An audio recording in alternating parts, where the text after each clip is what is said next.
নওগাঁ জেলার মান্দায় চোরাই গরু উদ্ধার, চোর আটক।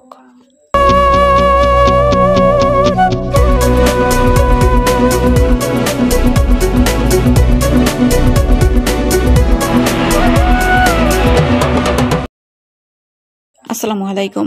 এডিপি বাংলার সংবাদে সবাইকে স্বাগত জানাচ্ছি। আমি সোমা আহমেদ। মোহাম্মদ মমিন আলীর পাঠানো তথ্যচিত্রে দেখুন বিস্তারিত।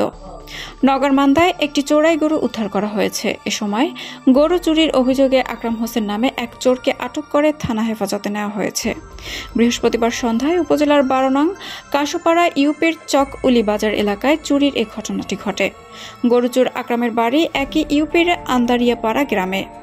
জানা গেছে, ঘটনার দিন সন্ধ্যায় জনৈক এক কৃষকের গরু চুরি করতে যায়। এ সময় গ্রামবাসীরা টের পেয়ে তাকে আটক করে গণপিটুনি দেয়। তবে আটক গরু চোর আকরামকে গণপিটুনির হাত থেকে বাঁচাতে চোরের অভিযোগ পুলিশের জরুরি সেবা বিভাগের হটলাইনের 999 নাম্বারে ফোন দিয়ে উদ্বেগ করা কথা জানিয়ে বলেন, দ্রুত উদ্ধার না করলে গ্রামবাসীরা পিটিয়ে মেরে ফেলতে পারে। জরুরি বিভাগের কল পেয়ে অতি দ্রুত পুলিশ ঘটনাস্থলে গিয়ে তাকে পিটিয়ে মেরে ফেলার আগেই চোরাই গরুসহ চোরকে আটক করে থানা হেফাজতে নিয়ে আসেন।